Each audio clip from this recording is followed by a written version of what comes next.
할렐루야 2부 예배에 오신 성도님들을 주님의 이름으로 환영하고 축복합니다. 오늘도 우리의 분주함과 또 다양한 생각들을 내려놓고 하나님께 온전히 집중하고 하나님만 바라보는 귀한 예배가 되기를 소망합니다. 특별히 오늘 예배를 통해 또 우리에게 선포되는 말씀을 들음을 통해 하나님의 마음을 더 많이 헤아리고 우리 마음 가운데 담는 그런 귀한 시간이 되었으면 좋겠습니다. 함께 이 시간 찬양하겠습니다.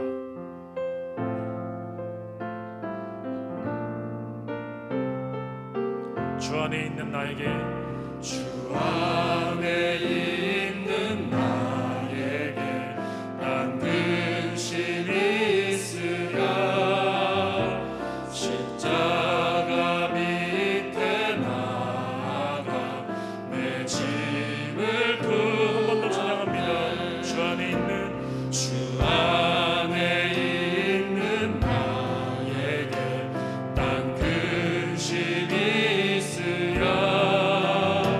십자가 밑에 나아가 내 짐을 풀었네. 주님을 찬송하면서, 주님을 찬송하면서 할렐루야 할렐루야. 내 앞길 멀고 험해도 나 주님만 따라가. 그 두려움이 변하여, 그 두려움이 변하여 내 기도 되었고 전날의 한숨 변하여 내 노래 되었고. 그 두려움이 변하여, 그 두려움이 변하여 내 기도 되었고 전날의 한숨 변하여 내 노래 되었네. 주님을 찬송하면서, 주님을 찬송하면서 할렐루야 할렐루야. 내 앞길 멀고 험해도 나 주님만 따라가. 내 주는 자비하시고, 내 주는 자비하셔서 늘 함께 계시고 내 궁핍함을 하시고 늘 채워주시네. 주님을 찬송하면서, 주님을 찬송하면서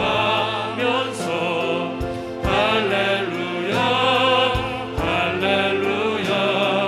내 앞길 멀고 험해도 나 주님만 따라가. 내 주와 맺은 언약은, 내 주와 맺은 언약은 영불변하시니. 그 나라 가기까지는, 그 나라 가기까지는 늘 보호하시네. 내 주와 맺은 언약은, 내 주와 맺은 언약은 영불변하시니. 그 나라 가기까지는 늘 보호하시네. 함께 찬양합니다. 주님을 찬송하면서 할렐루야 할렐루야. 내 앞길 멀고 험해도 나 주님만 따라가. 주님을 찬송하면서, 주님을 찬송하면서 할렐루야 할렐루야. 내 앞길 멀고 험해도 나 주님만 따라가. 내 앞길 멀고 험해도, 내 앞길 멀고 험해도 나 주님만 따라가리.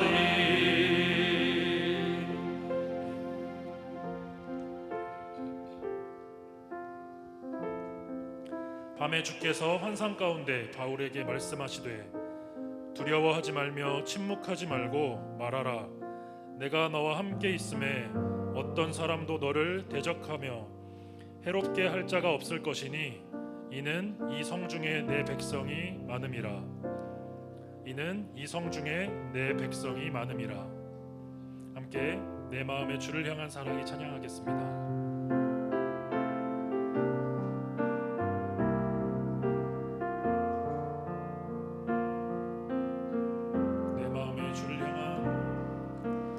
내 마음의 주를 향한 사랑이 나의 말에 주가 주신 진리로 나의 눈에 주의 눈물 채워주소서.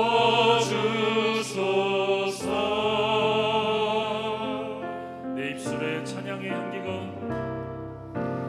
내 입술에 찬양의 향기가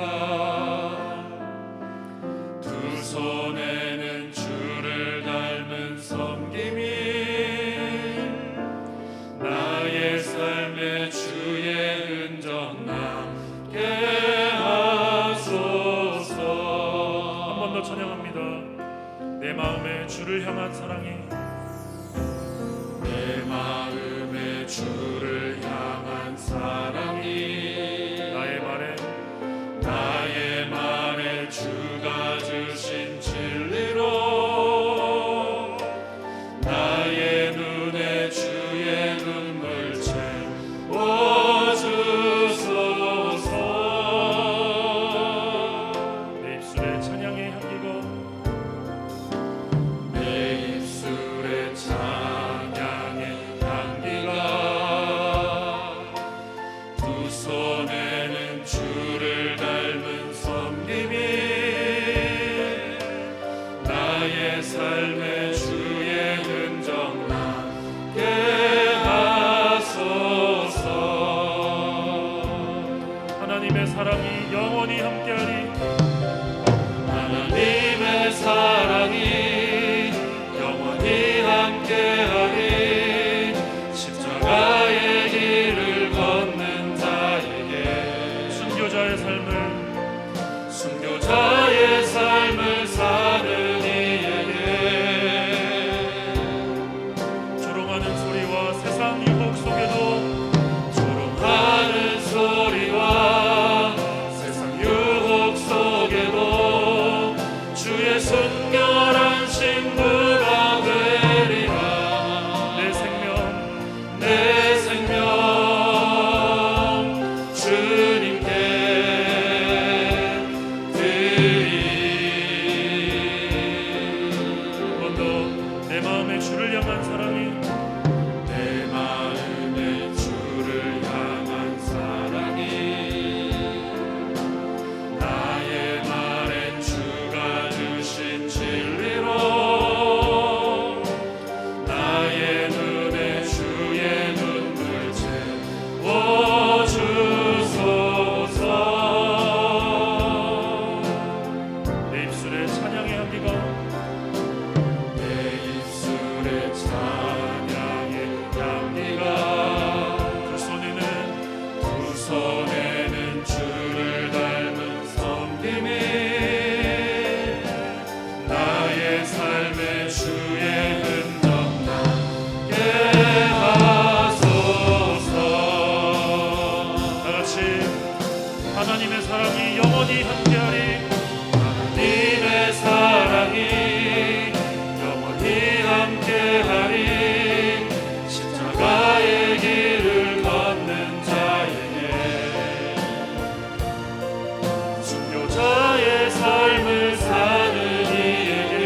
찬양하리라.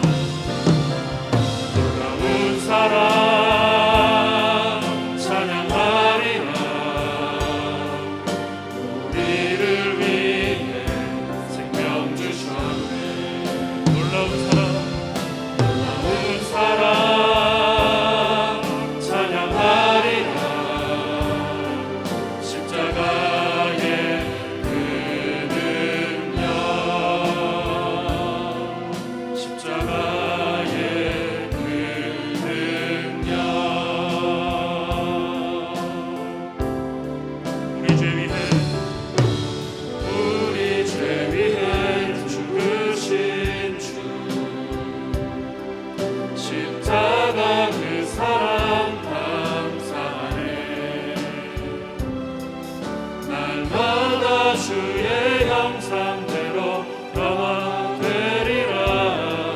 십자가 우릴 새롭게 하니. 우리 죄 위해 죽으신 주 우리 죄 위해 죽으신 주 십자가 그 사랑 감사하네. 날마다 주의 형상대로 날마다 주의 형상대로 변화되리라. 십자가 우릴 새롭게 하니. 놀라운 사랑 찬양하리라. 놀라운 사랑 찬양하리라. 우리를 위해 생명 주셨네. 놀라운 사랑 놀라운 사랑 찬양하리라. 십자가의 그 능력 십자가의 그 능력 놀라운 사랑 찬양하리라. 놀라운 사랑 찬양하리라. 우리를 위해 생명 주셨네. 놀라운 사랑 찬양하리라. 십자가의 그 능력 십자가의 그 능력 놀라운 사랑 찬양하리라. 우리를 위해 생명 주셨네. 놀라운 사랑 찬양하리라. 십자가의 그 능력 십자가의 그 능력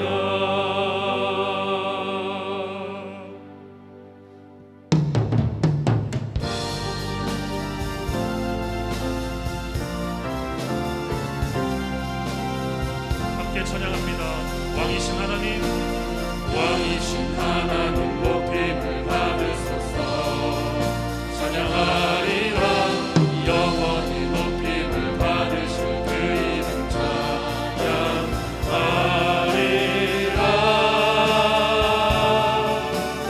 그리스도 진리로 다스리네.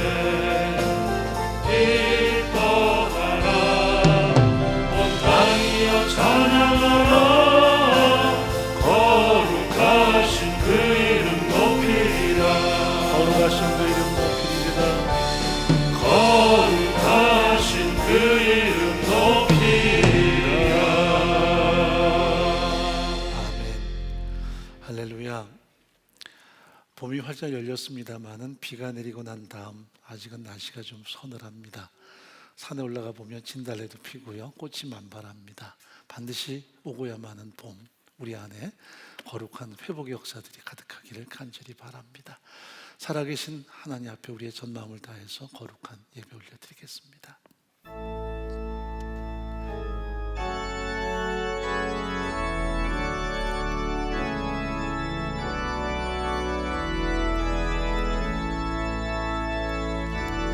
고개 들어 줄 맞이해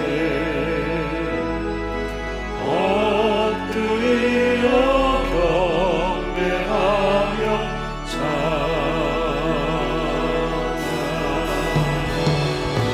왕의 위엄을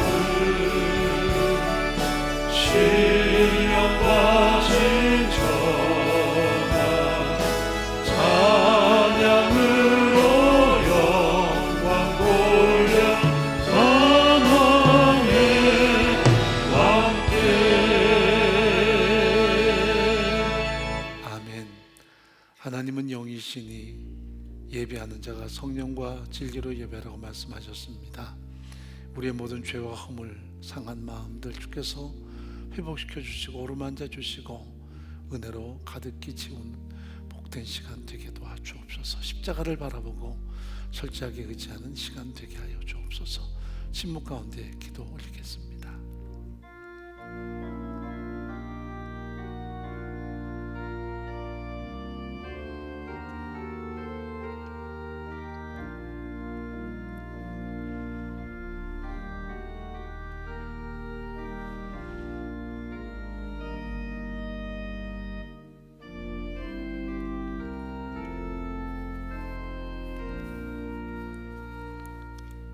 사도신경으로 신앙 고백합니다. 전능하사 천지를 만드신 하나님 아버지를 내가 믿사오며 그 외아들 우리 주 예수 그리스도를 믿사오니 이는 성령으로 잉태하사 동정녀 마리아에게 나시고 본디오 빌라도에게 고난을 받으사 십자가에 못 박혀 죽으시고 장사한 지 사흘 만에 죽은 자 가운데서 다시 살아나시며 하늘에 오르사 전능하신 하나님 우편에 앉아 계시다가 저리로서 산자와 죽은 자를 심판으로 오시리라. 성령을 믿사오며 거룩한 공예와 성도가 서로 교통하는 것과 죄를 사하여 주시는 것과 몸이 다시 사는 것과 영원히 사는 것을 믿사옵나이다. 아멘. 521장 찬양 올려드립니다.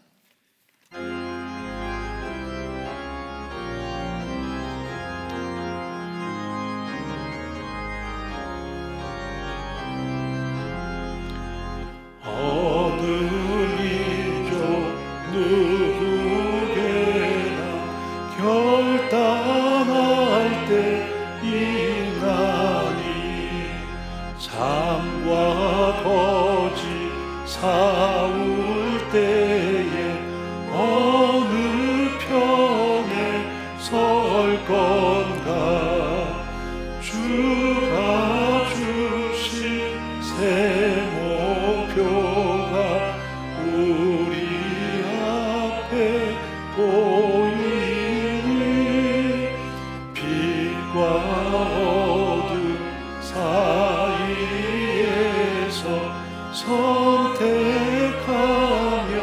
살리라.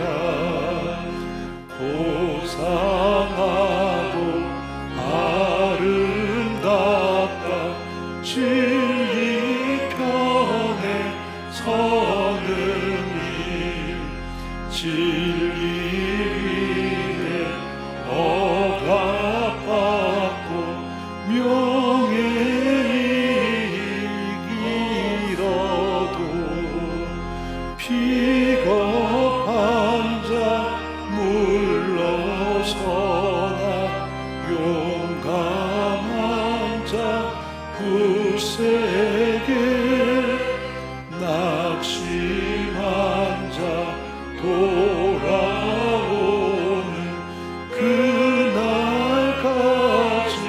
서리라. 순교자의 빛을 따라 주의 뒤를 쫓아서 십자가를 등에 지고 암만향에 가리라. 새 시대는 새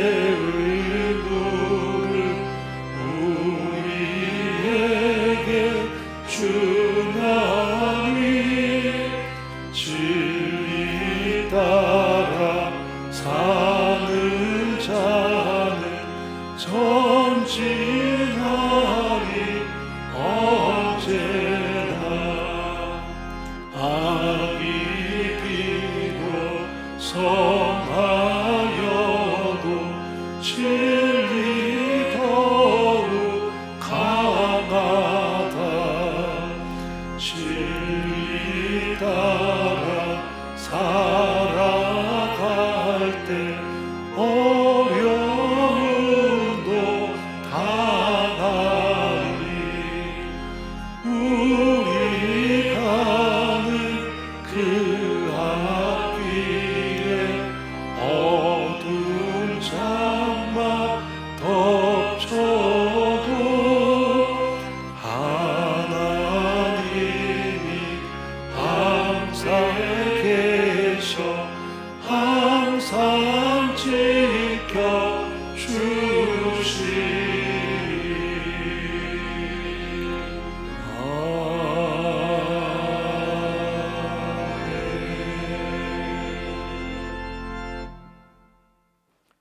우리의 소망 되신 하나님 아버지, 죄와 허물로 죽었던 우리를 예수 그리스도의 십자가 사랑으로 구원해 주셔서 하나님의 자녀로 삼아 주시고 그 크신 사랑과 은혜를 누리며 살 수 있도록 인도해 주심을 진심으로 감사드립니다. 코로나19로 인해서 현장 예배와 온라인 예배를 병행해서 드리고 있습니다. 이 시간 각 처소에서 드리는 예배 가운데 성령 충만함을 더하여 주셔서 온전히 하나님만 바라보며 전 마음을 다해 예배드리는 시간 되도록 인도해 주시옵소서. 공동체 예배를 사모하며 간절히 기도하오니 하루빨리 코로나19 감염병에서 벗어나서 모든 동역자들이 다 함께 모여 기쁨과 감격의 예배를 온전히 드릴 수 있도록 역사해 주시옵소서. 고난 가운데 있는 동역자들을 긍휼히 여겨주시고 권능의 손으로 도우셔서 속히 회복되는 은총을 베풀어 주시옵소서. 존귀한 공동체를 위해서 기도하며 섬기는 우리 모두가 되게 하시고 다음 세대가 더 소중하게 세워지는 풍성한 은혜가 가득하도록 인도해 주시옵소서. 모든 동역자들이 하나님 말씀에 순종하는 신실한 믿음의 삶을 통해서 복음이 전파되는 풍성한 역사가 있게 하여 주옵소서. 사랑하는 우리 목사님을 영육간의 강건함으로 붙들어 주시고 말씀을 전하실 때 성령 충만케 하시며 우리 모두에게는 듣는 마음을 주셔서 말씀대로 살아가는 신실한 믿음 되게 하시고 위로와 회복을 얻는 복된 시간 되도록 인도해 주시옵소서. 예수님의 이름으로 간절히 기도하옵나이다. 아멘.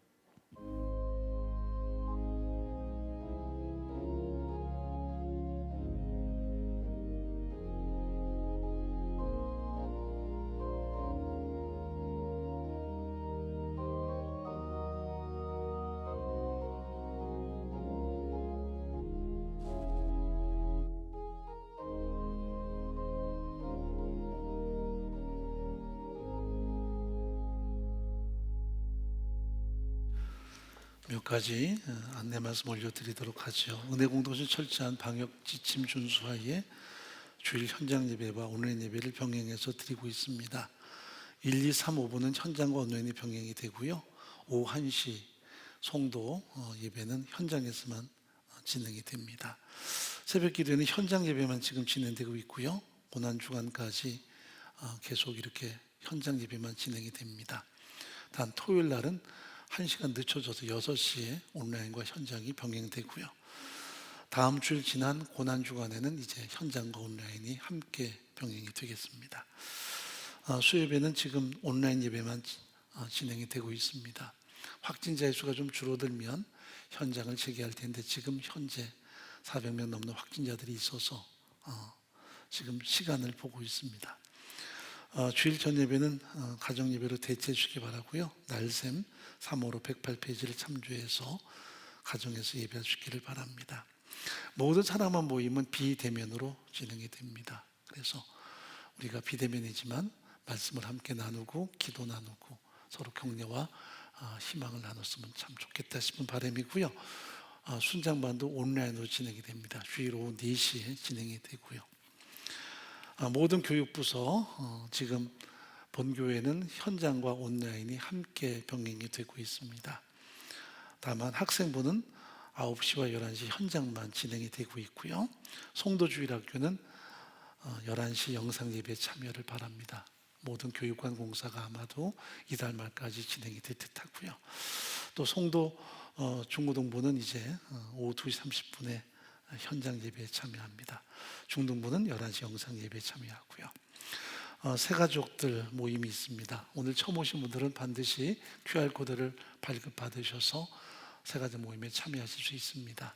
설치한 거리두기에 의해서 새가족 모임이 진행이 됩니다. 기타 자세한 광고사항들은 주보를 참조해 주시기 바랍니다. 이제 하나님께 연 돌려드릴 때 김혜진 자매 찬양하겠습니다. 박수로 맞이하도록 하죠.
하나님 말씀 보도록 하죠. 사도행전 18장 4절부터 11절까지 교독합니다.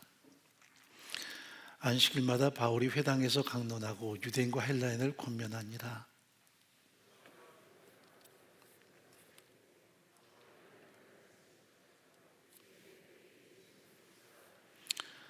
저희가 대적하여 회방하거늘 바울이 옷을 떨어 가로되 너희 피가 너희 머리로 돌아갈 것이요 나는 깨끗하니라.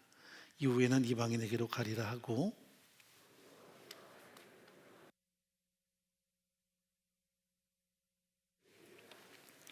또 회당장 그리스보가 온 집으로 더불어 주를 믿으며 수단 고린도 사람도 듣고 믿어 세례를 받더라.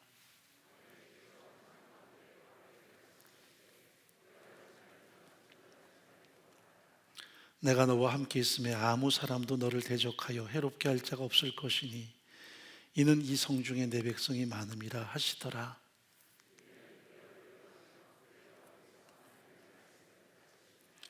아멘. 기도하겠습니다. 살아계신 하나님 아버지, 언제나 은혜로 살아가는 저희들입니다. 구원도 은혜로 얻었고 살아가는 모든 삶의 현장에서도 여전히 하나님의 도우심의 손길이 필요한 저희들입니다. 매 순간 매 순간마다 우리의 경험과 우리의 지금까지 공로가 아닌 하나님의 은혜와 사랑에 철저하게 위탁하며 한 걸음 한 걸음 말씀을 신뢰하며 내디딜 수 있도록 은총 베푸시기를 간절히 소원합니다. 다양한 인생의 가슴앓이들이 있습니다. 눈물이 있습니다. 절망도 있고 질병도 있습니다. 주께서 친히 그곳에서 어루만져 주시고 주의 강한 팔로 붙들어 주시며 하나님의 회복과 승리 역사들로 가득 체험받게 하시기를 간절히 소원합니다. 이 시간도 병상에 있는 모든 동역자들을 한 분 한 분 어루만져 주셔서 주의 능력의 발로 붙들어 주시고 회복과 치유와 승리의 역사들로 함께 하시기를 간절히 소원합니다. 또한 상을 당한 가정을 위로하시고 하늘의 소망으로 가득히 채우시기를 간절히 소원합니다. 어디 있든 하나님의 임재와 사랑이 늘 가득함을 경험하는 우리의 전 신앙 되도록 은총을 베풀어 주옵소서. 이 시간 예배하며 우리의 전마음을 담아서 연보 올려드립니다. 드린 손길마다 은혜와 복을 가득히 베풀어 주옵소서. 지경을 넓혀주시고 주의 강한 손으로 도우셔서 모든 삶의 현장마다 풍성한 열매가 맺혀지도록 은혜를 더하여 주옵소서. 사업과 직장과 또 생업을 축복하시고 우리의 존귀한 다음 세대가 우리의 상급과 기쁨 되도록 역사해 주옵소서. 무엇보다도 복음을 증가하기 위해 헌신하는 모든 동역자들을 기억하시며 그들의 수고와 눈물 속에 값진 열매가 가득하게 하시고 이 시간도 다음 세대를 말씀으로 섬기는 모든 교사들을 축복하셔서 그 가르침과 섬김 속에 풍성한 은혜가 가득하게 도와주옵소서. 하나님 아버지, 우리 모두에게 듣는 마음을 더하셔서 진리의 말씀 앞에 더 다가서게 하시며 오늘도 들려오는 음성을 따라 결단하고 그 말씀 앞에 전 마음으로 순복하는 우리의 전 믿음 되게 도와주옵소서. 해외에 있든지 평상에 있든지 군대에 있든지 동일한 하나님의 은혜를 공급하여 주옵소서. 은혜교회 성도에도 동일한 은혜를 공급하시며 이 시간 말씀 증거하는 부족한 종을 성령의 능력으로 붙드셔서 온전히 살아계신 하나님의 말씀만 드러나는 시간 되도록 도와주옵소서. 예수님의 이름으로 간절히 기도옵나이다. 아멘. 세상에서도 구제와 사랑과 섬김을 풍성히 공급받을 수 있습니다. 이게 현실입니다. 사회가 좀 더 발전할수록 세상에서도 따뜻한 위로와 어느 정도의 배려를 받을 수 있는 것이 현실입니다. 흔히 우리가 복지라고 이야기합니다. 예전보다는 훨씬 더 좋아지는 그런 상황들이 풍성하죠. 그러나 세상에 아무리 발전해도 줄 수 없는 것이 하나 있습니다. 그것은 바로 복음입니다. 하나님의 은혜입니다. 세상이 아무리 뛰어나도 복음만은 공급할 수 없습니다. 하나님의 은혜만은 풍성하게 나눌 수가 없습니다. 다른 모든 건 세상에 줄 수도 있고 함께 할 수도 있겠지만 복음만은, 하나님의 은혜만은 공유할 수 없는 것이 현실입니다. 이 복음과 은혜만은 공동체만이 세상을 향해서 줄 수 있는 유일한 능력입니다. 그렇게 하나님 이 땅의 교회를 존속케 하신 이유가 하나님께 올려드리는 예배도 중요하지만 복음을 위한 거룩한 하나님의 바람이라는 것을 우리는 기억해야 돼요. 이 땅의 교회가 왜 존재하는가? 예배 공동체를 위해서도 존재하지만 이 땅에 하나님의 은혜를 공급하기 위한 공동체, 복음을 증가하기 위한 공동체로 존재한다는 것을 우리는 항상 인식하고 살아야만 합니다. 크리스찬들이 이 땅에 존재하는 이유도 똑같습니다. 세상 속에 하나님의 복음이 증거되고 하나님의 은혜가 흘러가도록 하나님이 나를 이 땅에 존속하도록 항상 사랑으로 붙드신다는 것을 기억할 필요가 있습니다. 그렇게 사도 바울은 부름받은 이후에 끊임없이 복음을 위해 선신합니다. 20수년 동안 그의 운명이 닿을 때까지 1차, 2차, 3차에 걸쳐서 그리고 마지막 로마까지 가서 그는 생명의 복음을 위해 선신하다가 하나님께 부름을 받습니다. 그의 삶은 언제나 복음을 향한 거룩한 헌신과 섬김이 있었습니다. 이것이 그의 일평생의 사역이었습니다. 우리가 알다시피 1차에서 지금의 터키 내륙 지역을 다니며 복음을 증거하고요, 2차에는 그리스의 최북단 마케도니아에서 최남단 아가야 지역의 코린토까지 복음을 증거하면서 하나님의 나라의 확장을 위해서 그는 끊임없이 헌신해 왔습니다. 그런데 그 복음이 증거될수록, 하나님의 나라 확장될수록 그에게 가중되어 오는 핍박이 있었습니다. 고통이 더 많았습니다. 유대인들의 핍박이 있었고 이방인들의 모든 적대감들이 팽배해진 것이 그의 사역의 현장들이었습니다. 바울은 아테네에서 가슴 속에 큰 희망을 가지고 복음을 증거했습니다. 왜냐하면 그 당시 세계의 중심은 롬이지만 사상의 중심, 철학의 중심은 아테네였기 때문에 여기에서 복음이 증거되면 전 세계의 하나님의 나라 확장된다는 것에 대한 희망을 그는 마음에 담았을 것입니다. 그래서 최선을 다해서 복음을 증거했습니다. 그런데 열매는 그다지 크지 않았습니다. 물론 어떤 열매를 사람의 숫자에게 비교할 수는 없겠지만 그래도 그의 모습을 보면 많이 피곤해진 모습을 보게 돼요.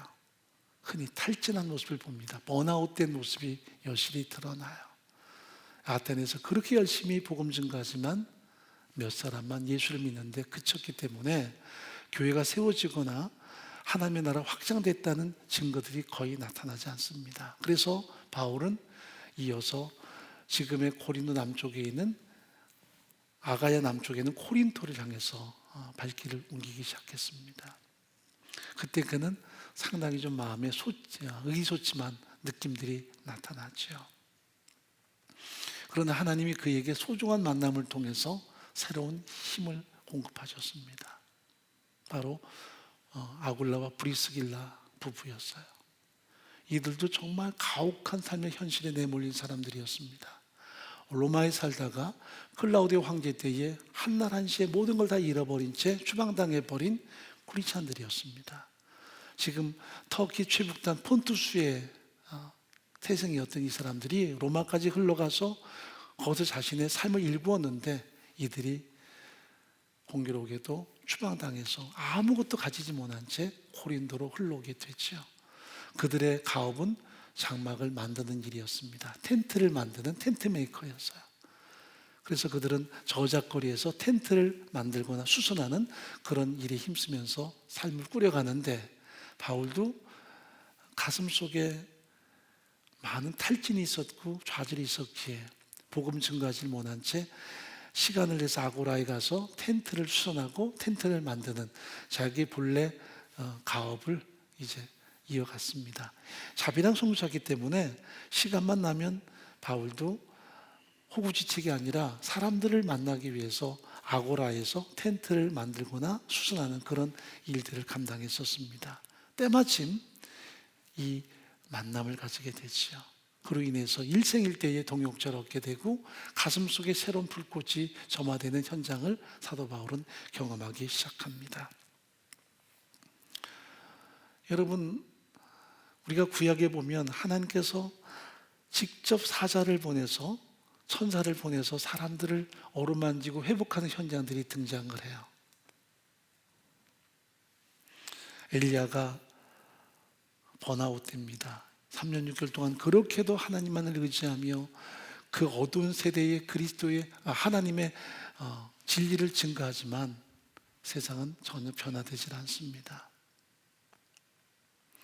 기도하면서 불응답 받고 또 기도하면서 3년 6개월 동안 닫혔던 하늘의 문을 여는 놀라운 능력을 드러내지만 세상은 여전히 하나님께 돌아오질 않습니다. 악이 기세등등하고 여전히 진리를 대적할 때 그는 능력의 중심에 있었지만 하루아침에 탈진해서 결국 저 최남단 브엘세바까지 도망을 가고 거기서 또 하루길 들어간 광야에서 그의 입에서 나오는 고백은 죽기를 하나님께 구함이었습니다. 하나님이여, 나는 이제 족하오니 이제 제 생명을 취하여 주십시오. 이것이 엘리야가 드러내는 그의 고백이었습니다. 그때 하나님께서 그를 어떻게 회복시키시는가요? 하나님의 천사를 보내서 그의 머리칼을 쓰다듬어 주고 빵과 물을 공급해서 그에게 새로운 힘을 공급합니다. 그리고 시내산까지 가도록 그를 격려하죠. 또 시내산에서는 하나님이 직접 그에게 말씀하셔서 그의 번아웃된 영혼 속에 하나님의 생명을 불어넣는 현장을 우리 앞에 드러냅니다.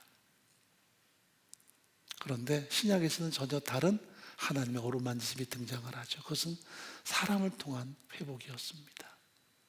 구약에서는 천사를 통해서 그런 일들을 많이 행하셨다면 신약에서는 유독 사도 바울에게는 사람을 통한 회복의 역사들이 많았던 것을 우리 앞에 드러냈죠. 저 루스라에서는 돌에 맞아 거의 죽었었습니다. 그런데 다시 방문한 그곳에서 하나님은 소중한 디모데를 만나게 하세요.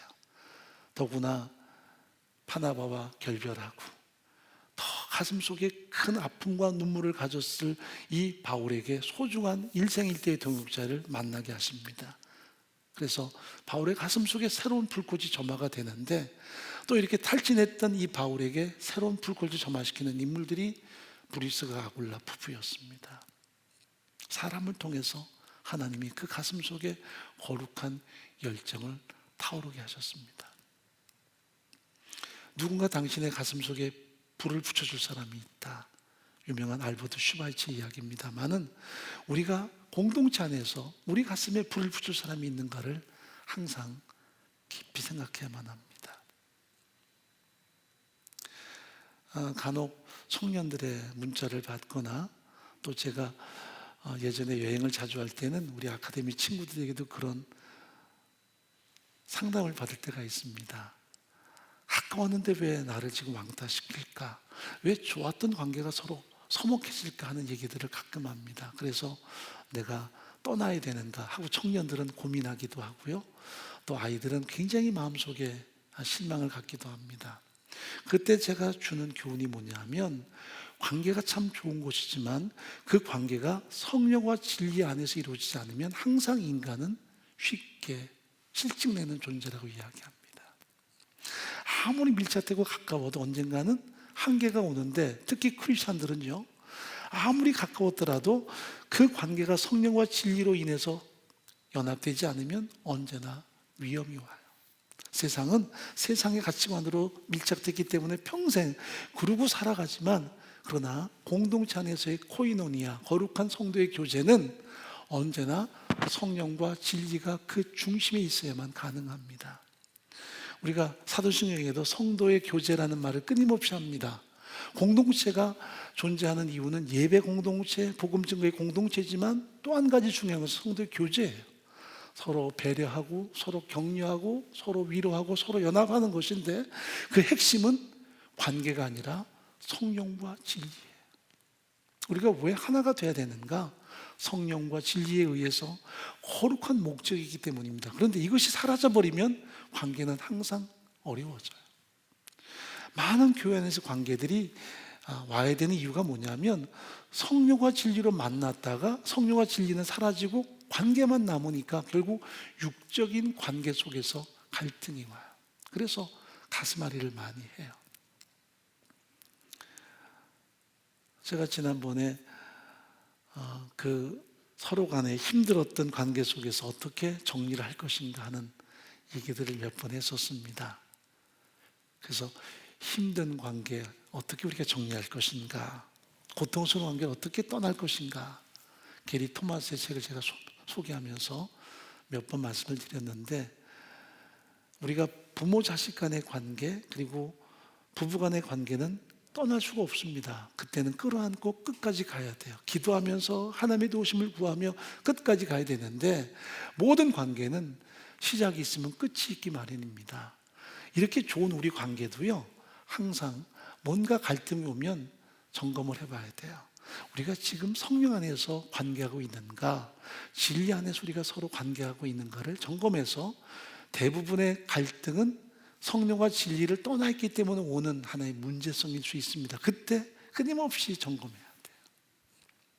교회 안에서 많은 갈등들이 대부분은 성령과 진리로 계속 행하면 그 길이 여전히 순탄하겠지만, 성령과 진리를 떠나면, 그래서 관계만 남고 육적인 어떤 욕구만이 남으면 항상 어려워질 수밖에 없습니다. 그때마다 서로 적절한 결별이 필요해요. 그게 교회를 떠나자,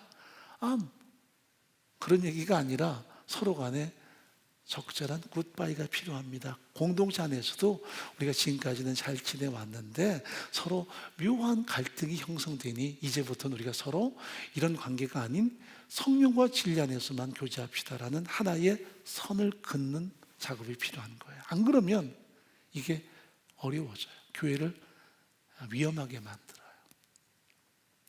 그래서 교회 안에서 항상 성령과 진리로 시작된 코이노니아가 거기에 육적인 어떤 관계가 딱 개입이 돼버리면 성령과 진리는 사라져버리고요, 육적인 관계만 남아서 서로 삐거덕거리게 돼요. 그래서 서로 힘들게 만듭니다. 그때에 목사도 그러잖아. 고통스러운 게 떠나라고.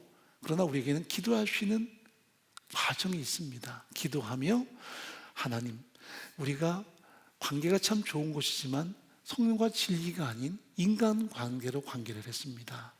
회개하고 다시 본질로 돌아가야 돼요.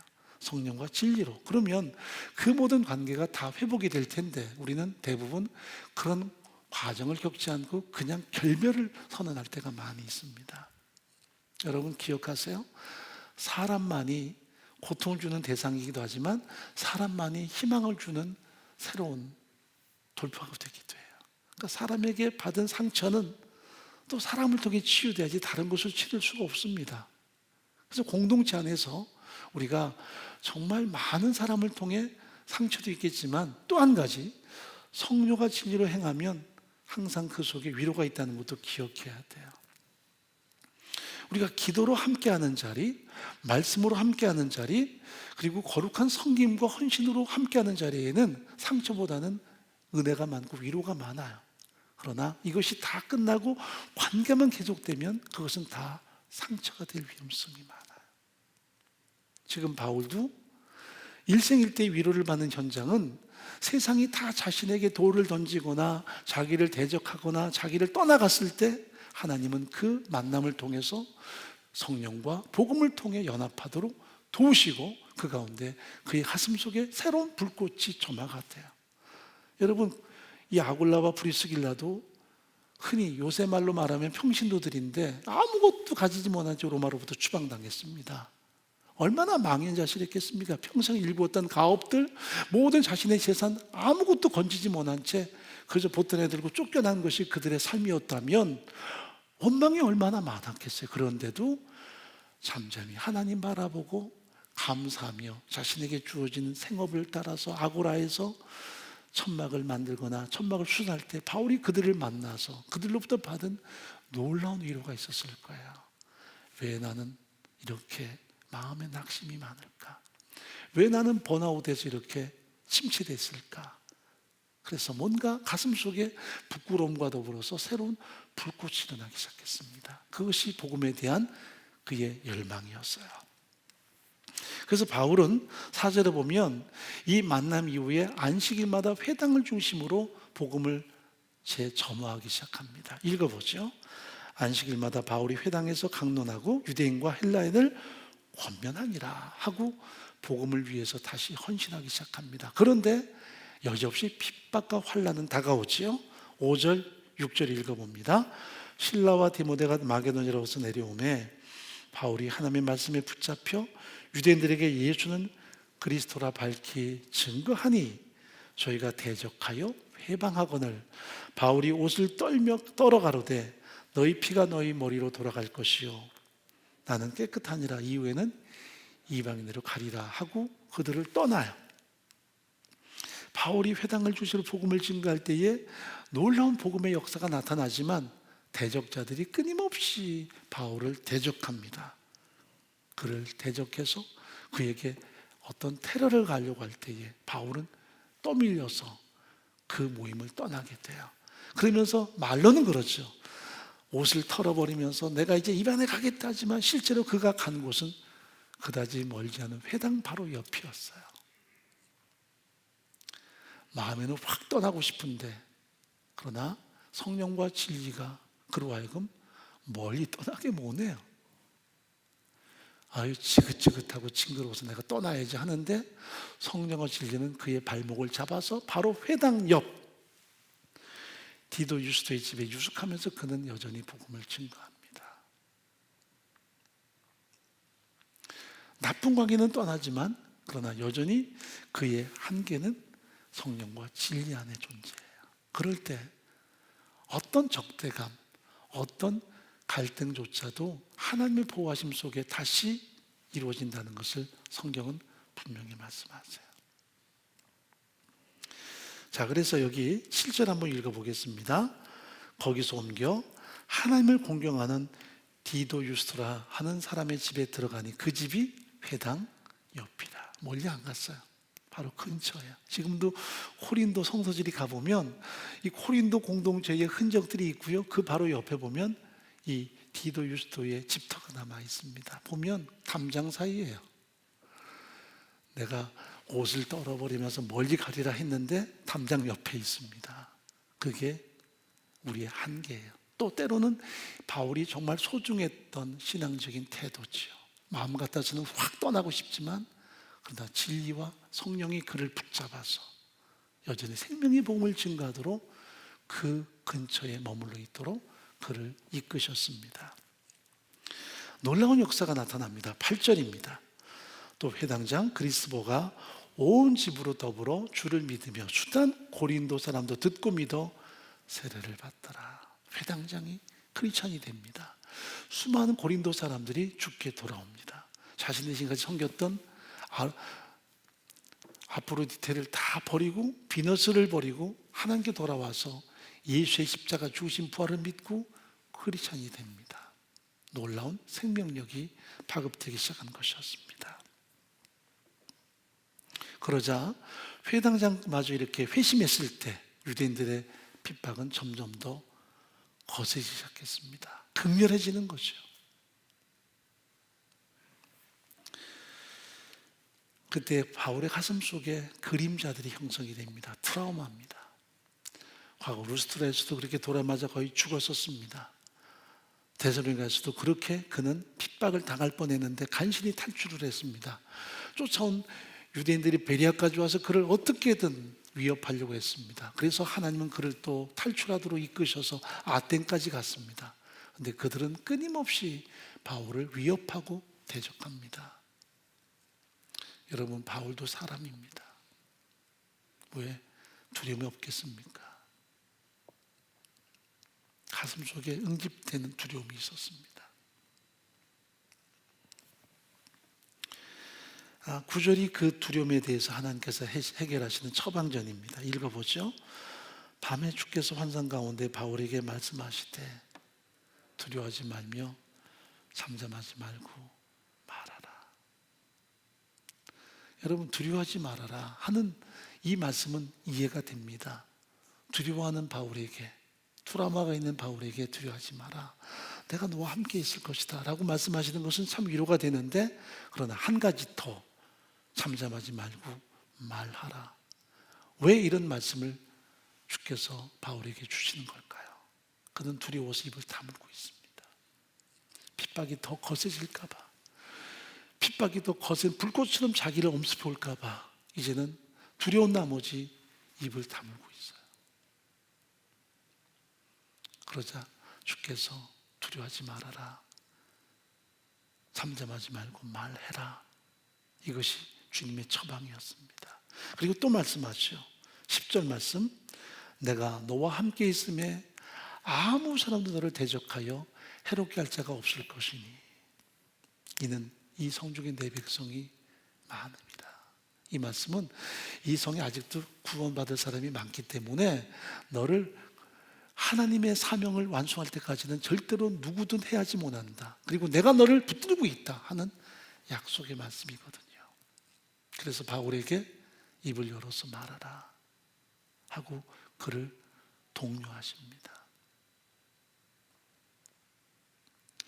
여러분, 우리에게 다양한 인생의 가슴앓이들이 존재합니다.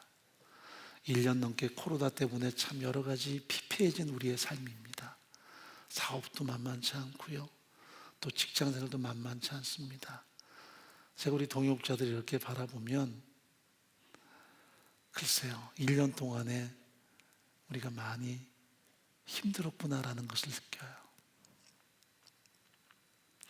우리 여성 동역자들도 예전 같으면 뭐 이쁘게 하기 위해서 많이 애를 쓰긴 하잖아요. 우리 순장님들도 그래도 순원들에게 혹은 뭐 전도하기 위해서라도 우리가 나름대로 가꾸는데 요새는 마스크만 쓰고 나가면 되니까 별로 안 가꿔요. 그래서 그런지 모르지만 본색이 조금씩 드러납니다. 흰머리가 위에서 이렇게 보면 보여요. 그래서 제가 가끔 집사님 늙었네 그러면 아니에요 목사님 저 염색하면 돼요. 염색하란 말이에요. 그러니까 예전에는 염색을 했다는 얘기죠. 그런데 이제는 많은 사람 만나지 않으니 뭐 누구한테 안 보여도 되니까 마스크 쓰면 되니까 염색을 안 하는데 그래도 늙어 보이는 거 어떡합니까? 마음이 찡하죠. 어르신들 뵈면 이 나가시는 모습이 참 안쓰러울 때가 있습니다. 지난해만 해도 건강하셨는데 그리고 꼿꼿하셨는데 1년 동안 많이 이렇게 깔아앉으시고 또 제대로 걷지 못하는 모습 보면 마음이 덜커덕할 때가 있습니다. 참 우리가 1년 동안 여러 가지 다양한 어려움들이 우리 삶을 장악하고 있습니다. 그래서 현실이 막 더 크게 우리를 억압할 때가 많고요. 삶이 우리의 영혼을 자꾸 유린할 때가 있습니다. 그러나 이런 힘들 때에든 형통할 때에든 하나님은 늘 우리와 함께 하셨습니다. 하나님께 좀 더 집중할 필요가 있겠다는 생각을 해봐요. 저는 지난 1년 동안 참 감사했던 것이 나름대로 하나님께 조금 더 집중하는 한 해였다고 그렇게 느껴봅니다. 제가 지난 금요일 날 처음으로 새벽 기도에 빠졌습니다. 이유는 의도적인 것도 있고요. 현장 예배가 재개가 되면 제가 하루 정도는 시간을 좀 내서라는 나름대로 계획을 세웠었습니다. 그래서 우리 장로님들이 도와주시겠다 했으니까. 그런데 이제 한 번 용기를 냈습니다. 그전에는 제가 녹화를 하든 어떻든 한 번도 빠진 적이 없었는데 그랬더니 목사가 좀 아픈가 하시는 분들이 계신 것 같아요. 그렇지는 않은데 제가 지난 1년 동안 하나님께 조금 더 한 걸음 나아갔다라는 생각을 해봅니다. 감사하죠. 어떻게 보면 우리에게 있는 이 어두움들, 이런 상황들이 돌아보면 절대로 실패만은 아니었던 것이, 절망만은 아니었던 것이 영적으로, 신앙적으로 새롭게 형성되는 그 유익함이 반드시 있기 때문입니다. 내 힘으로 안 되는구나. 우리 능력이 아니구나. 우리 한계를 절절히 느끼고 하나님께 무릎 꿇고 하나님을 의지하는 그 신앙적인 하나의 결단만 있다면 언젠가 이 시간들은 우리에게 소중한 그런 시간들로 다시 새록새록 기억이 되겠지요. 제게는 그렇습니다. 왜 트라우마가 없겠습니까? 다양한 트라우마가 존재하지만 그러나 그때마다 무릎 꿇고 하나님 바라보고 하나님께 기도하고 그렇게 한 걸음 한 걸음 우리가 나가는 것입니다. 하나님께서 바울에게 말씀하세요. 두려워하지 마. 대적자가 다 사라질 거 하지 않습니다. 여전히 대적자들은 시퍼렇게 기세등등하게 존재합니다. 그런데도 주께서 바울에게 말해라. 네 사명이 다할 때까지, 구원 얻기를 계획한 그들이 구원 얻기까지는 너를 해하지 못할 것이다. 그게 바울에게 부여된 사명이었고 또한 거룩한 책임이었다는 것을 성경은 분명히 말씀하세요. 어떻게 보면 도문서답 같지만 하나님의 임재하심이 이렇게 드러납니다. 바울아, 너는 두려워하지 말아라. 잠잠하지 말고 말해라. 내가 너와 함께 할 것이다.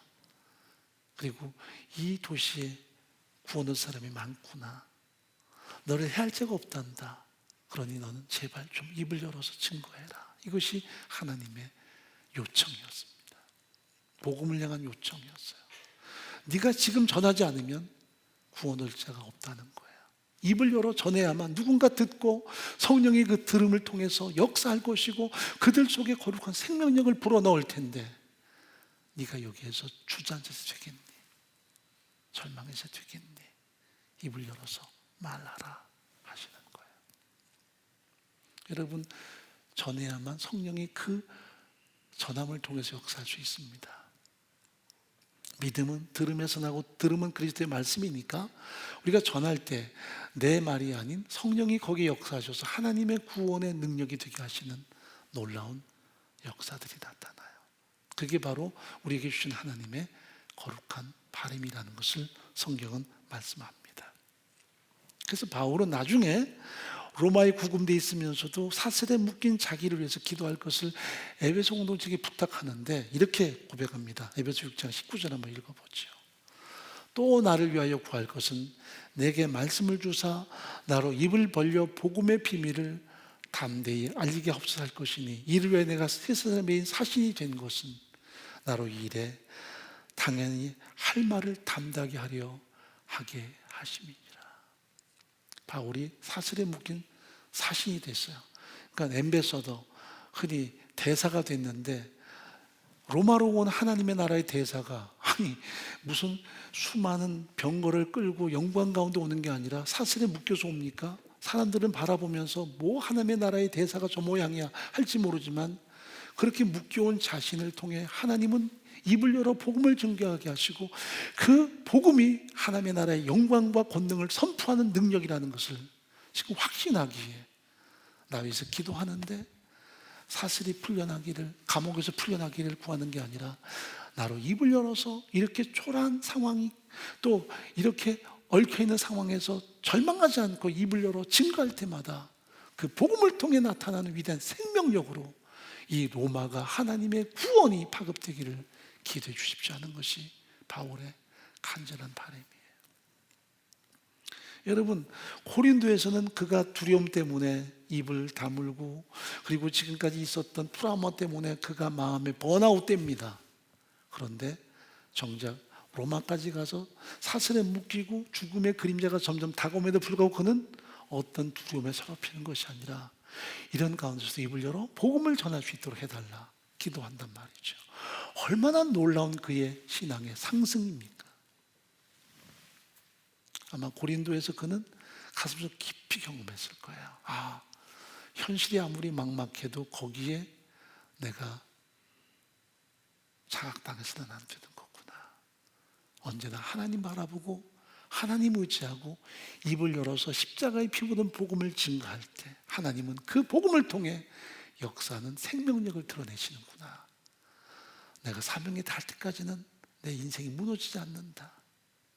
이것이 그가 가진 마음의 선언이었을 거예요.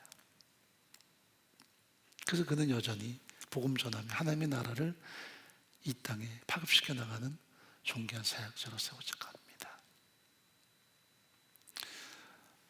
여러분, 방관자 신드롬이라고 하는 얘기를 들어보셨나 모르겠습니다. 흔히 제노비스 신드롬이라고 하는데 1964년 PT 제노비스라는 사람은 뉴욕에서 강도의 손에 죽임을 당합니다. 30여 분 동안 강도에게 막 빼앗기면서 무성하게 칼로 찔리면서 죽어가요. 그런데 이 광경을 목도하는 그 수많은 사람들이 아파트 베란다 창문을 열고 비명 소리 때문에 이 광경을 보았습니다. 그런데 놀라운 것은 한 사람도 신고를 한 사람이 없었어요. 그래서 결국 30여 분 동안 이 여인은 비참하게 죽어갔습니다. 나중에 미국 사회가 발칵 뒤집어졌죠. 그래서 뉴욕 타임즈는 미국의 비인간화 이런 논설을 썼어요. 미국 시민이 어쩌다가 인간이기를 포기했다는 거죠.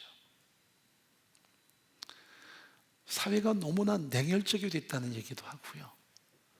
그런데 이 과정을 연구를 많이 했습니다. 그리고 몇 년 있다가 드러난 제노비치 신드롬에 대한 바른 해석은 이것입니다.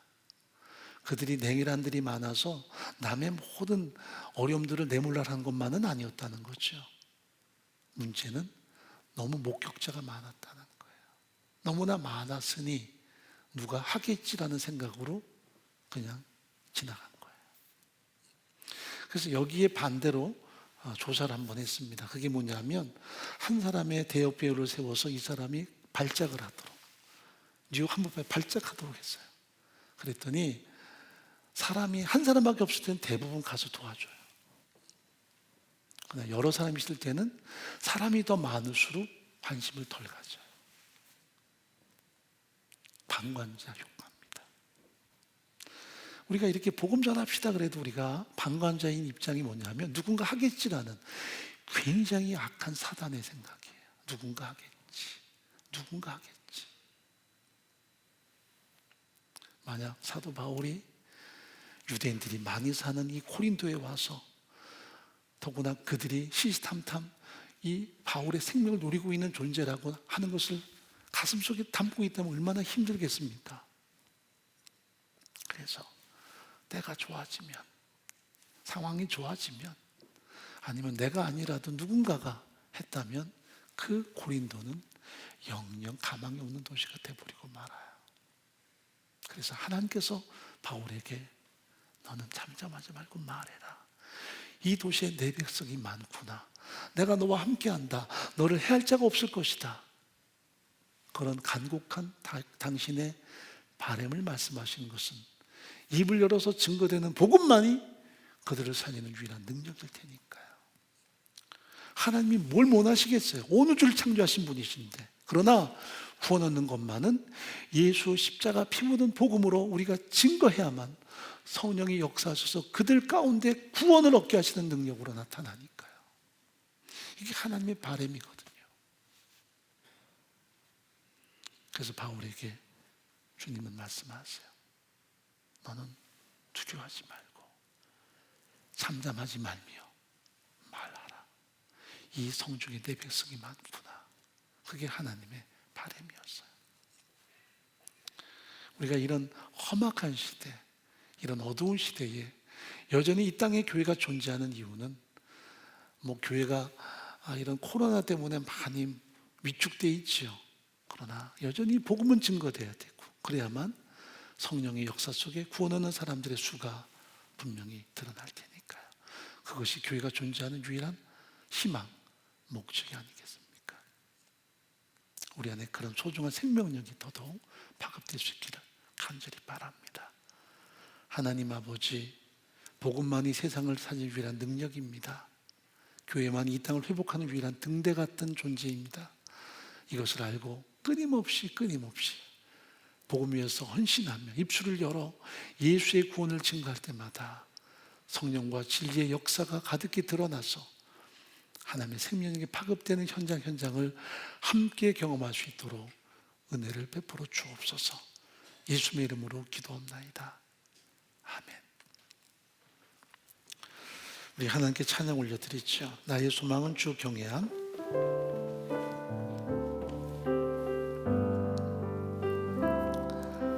나의 소망은 주 경외함.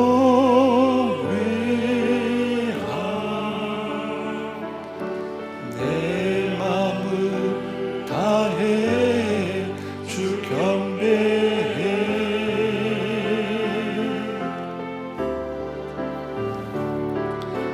내 안에 모든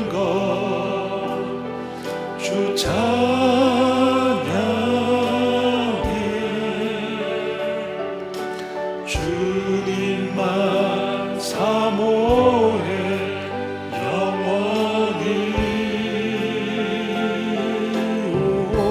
나의 마음을 주께 나의 마음을 주께 내 영을 주님께 나 주 위에 살아있는 동안 모든 순간에도 나 주만 따라 나의 마음을 주께 나의 마음을 주께 내 영을 주님께 나 주 위에 살아있는 동안 어느 순간에도 나 주만 따라 우리 목소리로만 나의 마음을 주께 내 영을 주님께 나 주 위에 살아있는 동안 어느 순간에도 나 주만 따르리.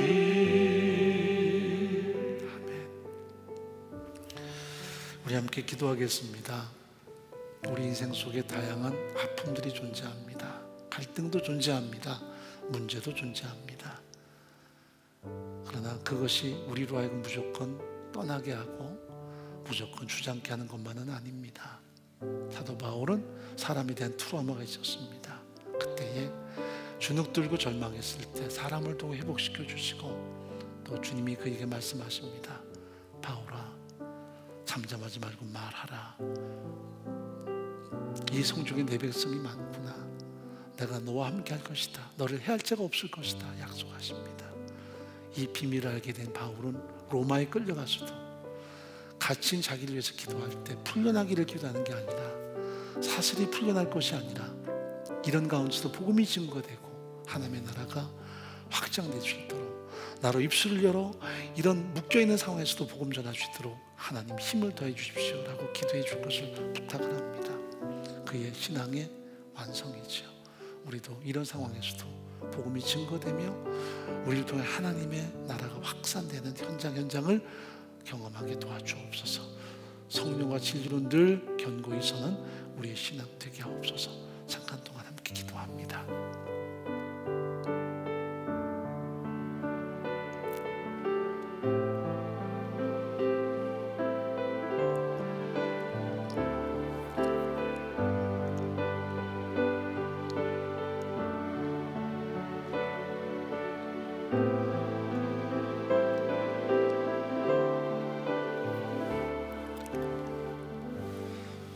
지금은 우리 주 예수 그리스도의 크신 은혜와 하나님의 사랑과 성령의 함께 하심이 사랑하는 모든 동역자들과 우리의 존귀한 다음 세대와 공동체와 우리 민족과 열방 가운데 함께 하시기를 간절히 축원하옵나이다. 아멘.